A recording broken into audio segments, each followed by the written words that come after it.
¿Cómo están? Bienvenidos a Última Mirada. Vamos a conversar hoy día con Tomás Duval, es analista político, además es docente de la Universidad Autónoma, ha estado aquí con nosotros antes, pero vamos a conversar tanto de la educación, cuando cambia, por ejemplo, un régimen, qué tanto cambia o puede cambiar la educación, qué tanto estamos hoy día nosotros en materia educativa en general comparado con otros países. Tomás Duval, muchas gracias por estar con nosotros de nuevo. Muchas gracias por la invitación, Fernando. Oye, Tomás, primero que nada, ¿cómo tú describirías el llano, llamémos así, de la educación universitaria chilena comparada con otros países de América Latina? Yo creo que es una educación que se ha extendido mucho hoy día, tenemos mucha educación universitaria, pero también me parece que no hemos discutido la calidad, ¿no? Calidad en nivel universitario sí, porque tenemos una agencia de calidad, la CNA sigue la calidad, ¿no? Pero me parece que también la calidad de la educación respecto de la educación antes de la universidad, me estoy refiriendo a los colegios, a los liceos, yo creo que ahí no hemos hecho una discusión profunda, ¿no? Mucho nos hemos dedicado a el algoritmo de que si va o no va a tal colegio u otro, que puede ser muy relevante. Sí. Pero el tema de fondo es la calidad de la educación. Yo creo que ahí hay un punto esencial hay un que tema, no hemos discutido. Tomás, que tú lo dices, es muy importante, entre otras cosas porque ustedes, los profesores universitarios, son testigos de lo que se recibe de la educación secundaria. Y desde ese punto de vista, ¿cómo describirías tú la calidad de la educación secundaria chilena? Yo diría que tiene deficiencias, ¿no? Falta todavía una mayor formación y preparación de los estudiantes, ¿no?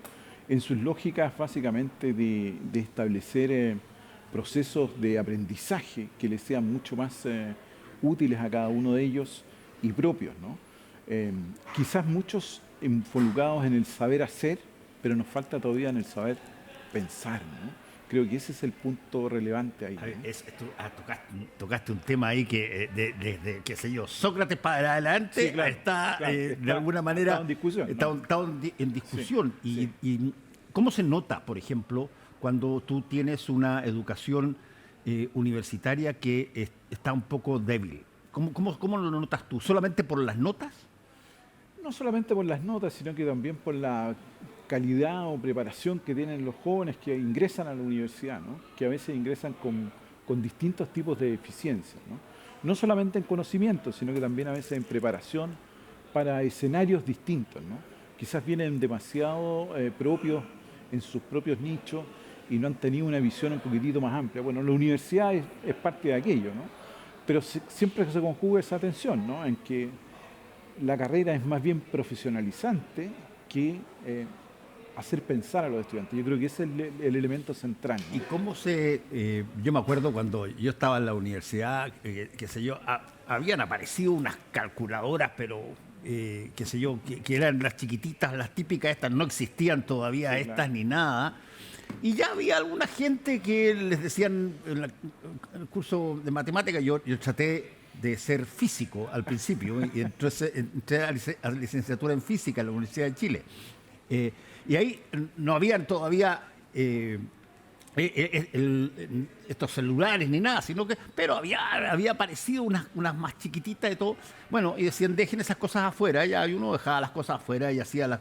Pero yo me imagino que hoy día se hace cada vez más difícil impedir que una tecnología que tiene bondades extraordinarias, desde la inteligencia artificial hasta las computadoras chicas, bueno, no pueda ser parte del proceso educativo. ¿Cómo se hace eso? Yo diría que es la gran transformación que estamos todas las universidades, ¿no? Cómo nos incorporamos a la inteligencia artificial siendo parte de la propia universidad. Ya no solamente para la investigación, ¿no? Que por lo menos ahí el campo va mucho más avanzado. Yo diría que en la investigación, sin duda, la utilización va mucho más avanzada. Incluso papers se editan y se dice que tales cosas se hacen con inteligencia artificial. Por lo tanto, ahí yo creo que es en la sala de clase, claro, la manera que informa. Hay una forma, si tú quieres, decente de decirlo, de informarlo. Exactamente. Y yo diría el gran desafío es la transformación, porque hoy día la inteligencia artificial es una plataforma que está ahí y todos la utilizamos, ¿no? Entonces, ¿cómo transformamos eso al interior del aula, al interior de la clase? Ese es el mayor desafío, porque Todos los estudiantes la utilizan para distintas cosas, pero aquí hay que utilizarla para incorporarla en parte de la clase. Yo creo que ese es el gran desafío que hoy día tenemos y está transformando la educación, está transformando la manera de cómo se hacían las clases, de cómo tú planificas, todo se está transformando, tanto a los estudiantes como también a nosotros los que hacemos clases. Ahora, tú, Tomás Duval, eres una persona que para lo que podríamos entender como tu clase básicamente son cursos humanísticos. Por lo tanto... A las ciencias sociales. A las ciencias sociales. Por lo tanto, hay una gran necesidad de un fenómeno que cuesta mucho hoy día, mucho más que antes, que es el fenómeno de la comprensión, que es el fenómeno de entender las cosas, no lo que te dice el profesor, sino me estoy hablando del mundo, de lo que pasa, de la política, de las relaciones con otros países, lo que estamos... Bueno, esa comprensión deriva de alguna manera de que tú puedas haber tenido una buena formación para entender y aislar cosas, digamos. Sí, claro, pero la inteligencia artificial apoya mucho. Sí es un proceso que lo apoya, ¿no? Y se utiliza perfectamente si uno es capaz de guiarlo, decirlo. Y por lo tanto creo que es un aporte relevante. Hoy día es un aporte y va a tener que ser incorporado, ¿no? Contaba mi experiencia cuando un alumno te dice, profesor, aquí la inteligencia artificial me dice que usted está en lo contrario de lo que está pensando. Yo creo que ese es el mejor ejemplo de la buena utilización de la inteligencia artificial, porque de alguna manera he logrado que un estudiante cuestione efectivamente más allá de lo que él está leyendo, si comprende, me parece que eso es un éxito. Y así hay múltiples maneras en que uno las puede utilizar, en trabajo, etcétera. Ya, prohibir que utilicen la inteligencia artificial ya no tiene ningún sentido. O sea, no hay que pensar en eso. Hay que pensar cómo la incorporamos, cómo la hacemos. Y en eso estamos aprendiendo todos. Estamos aprendiendo los jóvenes que están y nosotros que llevamos a hacer clase también, digamos. Estamos aprendiendo de aquello y cuáles son las mejores técnicas para poder incorporarla en el aula. Sí, hay bastantes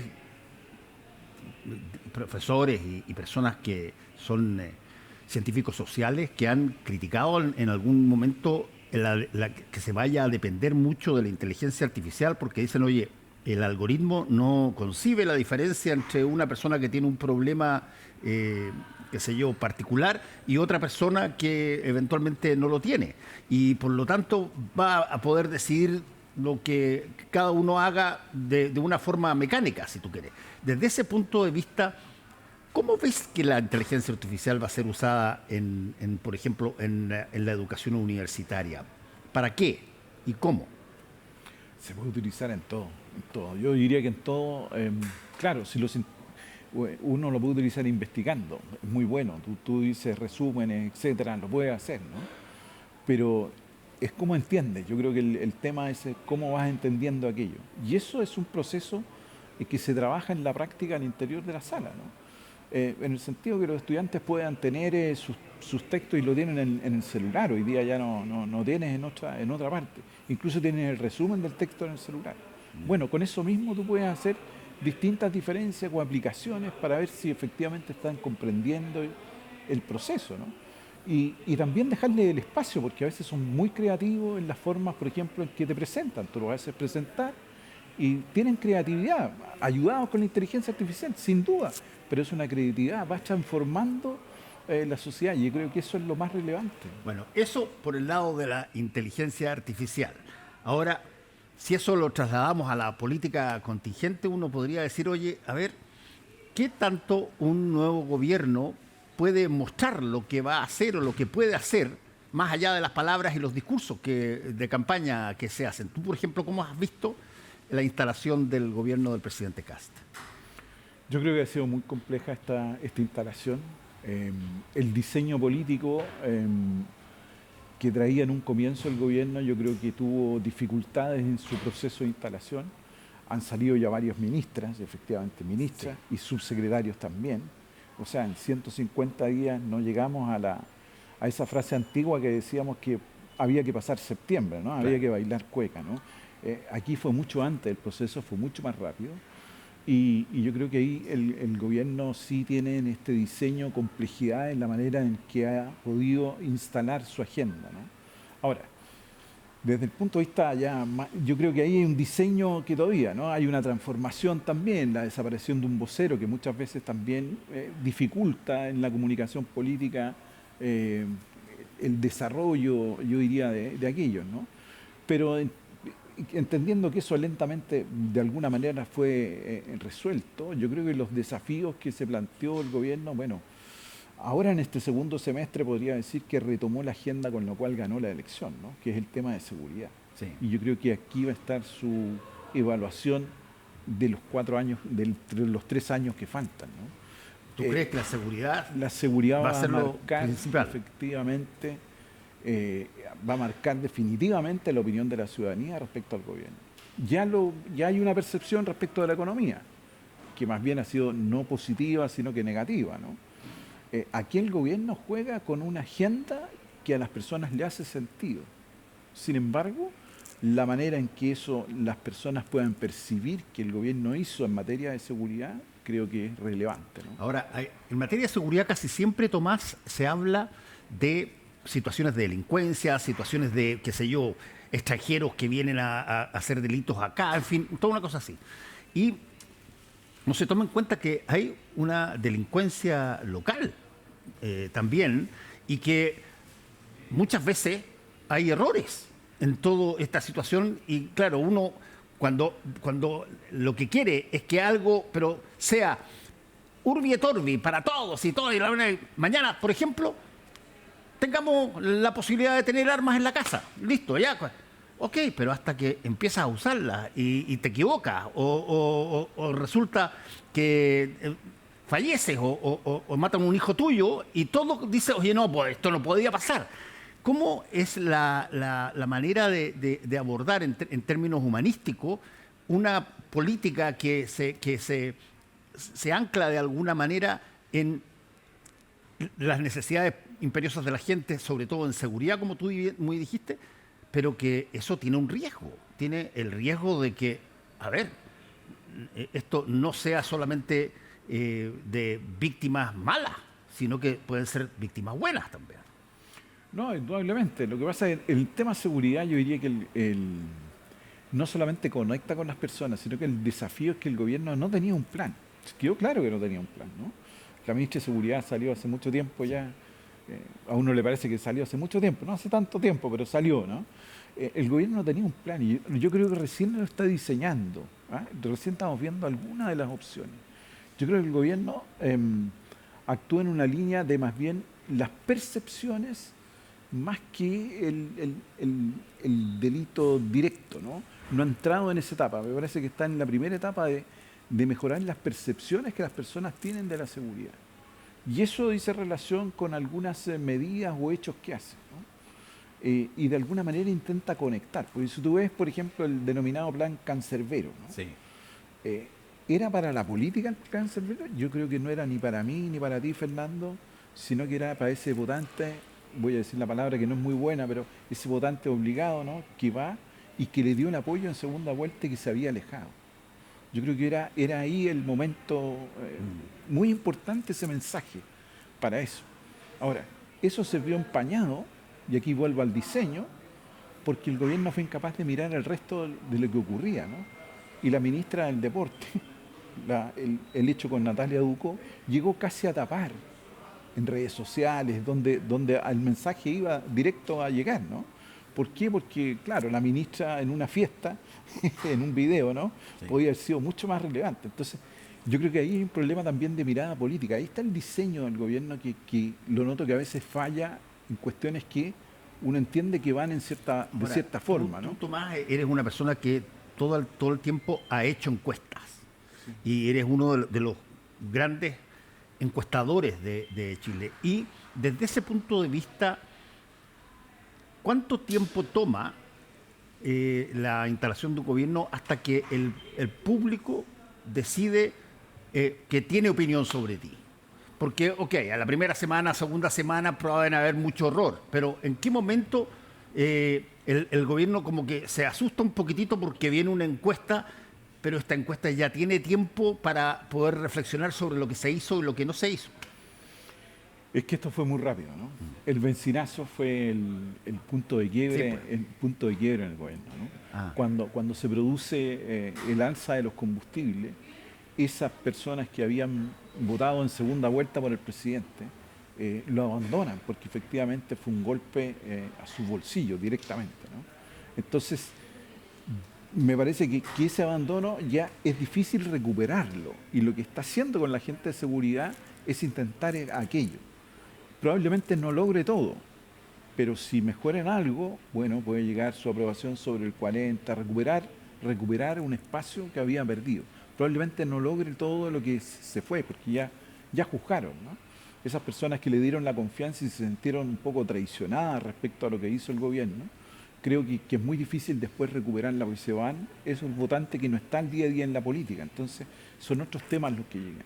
Por eso yo creo que la agenda de seguridad tiende a buscar un fortalecimiento de agrandar, más que su base política, es llegar a otros, ¿no? Y de esa manera el gobierno está pero para eso planteado. necesita tener no sé si que un mínimo de diálogo, pero por lo menos tener una relación con esa cantidad de personas, con ese resto del país. Por supuesto, no es solo una No relación, se puede atrincherar solamente en una propia ideología o en alguna cosa, tiene que abrirse un poco. tiene que abrirse y efectivamente tiene que mostrar resultados. Y ese es el desafío, en la medida que pueda mostrar resultados de lo que hace. Claro, y si uno mira la reforma constitucional, ¿cuál es el problema del gobierno? El gobierno tiene un problema en seguridad, que es cómo intervengo en los sectores urbanos respecto de ciertos barrios donde hay narcotráfico, crimen organizado. Las policías no parecen tener todas las herramientas necesarias. Pero ese es el gran problema que tiene el gobierno. ¿Cómo hace esto? Y de ahí que salió este engendro, diría yo, de reforma constitucional, ¿no? Que se pasó efectivamente sin ninguna socialización, pasó no solamente por socialización, ¿no? Fue una idea llevada a cabo, una mala idea que le jugó en contra. Entonces uno se pregunta, bueno, en un tema tan relevante para el gobierno, ¿cómo hoy día te encuentras con un problema político? Me parece que es absurdo, ¿no? Pero efectivamente el gobierno se colocó en un problema político, porque hoy día le están discutiendo el fondo de una cuestión que atenta efectivamente con las libertades, que parece que la población no está de acuerdo con aquello. Entonces, fíjate Si tú te preguntaran qué podría hacerse para reordenar esta situación, ya que en Chile es de todo, digamos, a ver, ¿qué dirías tú? yo diría que el proceso legislativo, las leyes que están en el Parlamento quizás son más importantes que la propia reforma constitucional de estado de excepción, porque ahí están las normas del uso de la fuerza, hay que aplicar la ley de inteligencia recién aprobada, también tiene herramientas, y hay otro tipo de perfeccionamientos que están. Yo creo que tenemos una legislación robusta en aquello, ¿no? Más que crear este estado de excepción. Claro, lo que pasa es que hay una demanda ciudadana de que las Fuerzas Armadas van a acabar con el crimen, porque los alcaldes de cualquier signo político piden a las Fuerzas Armadas en intervención de los barrios, Pero ¿no? tú viste que las Fuerzas Armadas son las que dicen, oye, Pero ¿saben es que qué? las Fuerzas Armadas No nos usen para algo que en estricto rigor debieron haber hecho ustedes hace mucho tiempo. Efectivamente, y no tienen tampoco las capacidades, sino, como dicen las propias Fuerzas Armadas, no tienen ni la educación ni la doctrina Claro. para un tema de esta naturaleza, porque ellos están preparados para otras cosas, ¿no? Y las experiencias no han sido buenas. O sea, mira México, es un problema importante con las Fuerzas Armadas, y mira Ecuador tampoco ha dado resultados, ¿no? Por colocar dos países de distinto signo político, ¿no? No ha dado resultados porque no están preparadas para esas capacidades. Y por lo tanto, llevar a esta demanda ciudadana, hacerla partícipe, me parece que es muy difícil, porque incluso las propias Fuerzas Armadas no quieren, más que no quieran, ¿no? Uno puede decir, bueno, el presidente las puede obligar. Una ley las puede obligar efectivamente. Pero quizás pueden ser mayores los problemas que lo que se quiere. Sí, Entonces, ahí hay un tema que tiene que ver con algo que ha pasado en otros países, que es que aumente la corrupción. O sea, tú quieres... no, pero si tienes ya- a las Fernando, Fuerzas Armadas encima, bueno... tú Fernando, tienes- sí, recuerda el año pasado, ¿no? Sí. La Fuerza Aérea tuvo unos problema, tráficos sí, de... grande. el Ejército también ha tenido debajo, Carabinero también lo tiene, o sea, el problema está. El problema está metido al interior de las Fuerzas Armadas, ¿no? No es algo que le es ajeno, está metido en el sistema. Pero no recurrir a las Fuerzas Armadas ni estos estados de excepción que se transforman en algo permanente. Mira lo que ocurre en la región de la Araucanía, un estado de excepción, ya no es excepción. ¿Cuánto tiempo llevamos? ¿Cuánto tiempo llevamos? Llevamos 2 gobiernos con el mismo estado de excepción, entonces ya no es un estado de excepción. Y dicen ustedes, oiga, estamos en democracia nosotros, sí, pero ya ¿cuánto tiempo llevamos con una zona del país, una región con estado de excepción? Claro, ustedes me dicen, ha dado ciertos resultados, sí, ha dado ciertos resultados, sin duda, ¿no? Pero ya no es un estado de excepción, Claro, eso ya. pasa a ser otra cosa. Entonces, Ya el status quo. Ya. claro, entonces terminas debilitando el instrumento que era el estado de excepción para hacer una política, ¿no? Entonces, por eso yo creo que ahí el diseño es mucho más fuerte. En esa Ahora, materia. si tú tuvieras que dar un consejo respecto de dónde poder colocar el tema que tenga dos características. Una que trate de resolver el problema, pero sobre todo que tenga la característica que la gente perciba que hay cambio, hay una realidad virtuosa. Yo creo que el tema es mucho más complejo, ¿no? Porque el crimen organizado no es el tipo que dispara en la calle, ¿no? Sí. Es una empresa. Yo siempre he tenido la idea que uno reuniendo a los grandes empresarios podemos sacar una gran política de seguridad. Porque el crimen organizado es una empresa. ¿Cómo atacar a esta empresa? Yo creo que ese es el gran punto detrás, ¿no? ¿De qué manera el Estado, ¿no?, es capaz de aquello? Ahora, se requiere también coordinación con otros países. Y ahí, nuestro continente, cada vez menos tenemos órganos de cooperación internacional entre los países. Hemos ido perdiendo y ya quedan pequeñas organizaciones, diría yo. No voy a decir que el Mercosur es una pequeña organización, pero existen algunas pequeñas, ¿no? Pero no existe tampoco esa cooperación. Entonces, y ya no es por un signo político de un gobierno, sino que también esos mecanismos se han ido perdiendo. Entonces, uno debiera reconstruir también esa base, porque no basta hacer las políticas internas si los vecinos están en cuestiones diferentes, ¿no? Aquí estamos interconectados. Sí. Esto es mucho más complejo que mirarlo internamente. Ahora, interesante la frase que tú dijiste. Tú dices una empresa, es la delincuencia, no pensando de que las empresas son delincuentes, sino de que aquí hay una idea, una función específica que se implementa en un trabajo que es delincuencial. Exactamente. Y con un retorno de negocio importante. Importante, claro. El negocio es extraordinario. Entonces, ¿cómo yo ataco esa vía y ataco el resto, ¿no? Porque aquí hay que ir por los dos frentes. Pero ese frente es muy relevante. ¿De qué manera yo voy poniendo trabas para que esto ocurra, ¿no? Y desde ese punto de vista, nuestra institucionalidad todavía es débil. Sí, esa idea, por ejemplo, que se tuvo en algún momento dado de abrir la información bancaria, ¿te acuerdas? El secreto bancario y todo lo demás. Bueno, eso se clausuró muy rápidamente, pero ¿qué tan importante puede ser el que uno pueda saber si es que están usándose los bancos o algunas otras compañías creadas ad hoc para la delincuencia?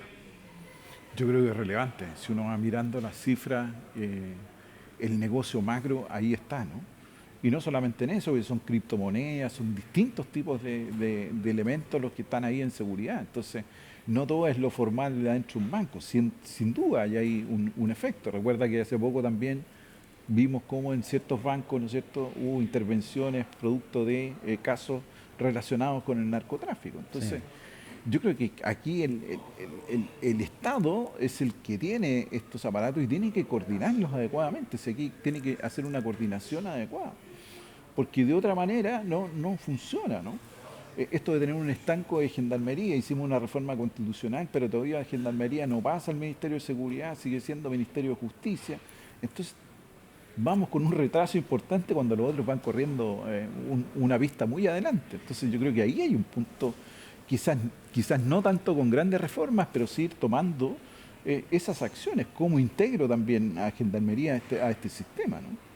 Yo creo que ahí hay muchos elementos que uno pudiese hacer para una política que dé resultados, que es lo que el propio presidente ha dicho. Júgueme por los resultados, ¿no? Bueno, para eso va a haber tiempo y vamos a conversar probablemente antes. Muchas gracias, Tomás Duval, por haber estado con nosotros hoy día. Muchas gracias, Fernando. Encantado. Muchas gracias por su sintonía. Nos encontramos mañana. Chao.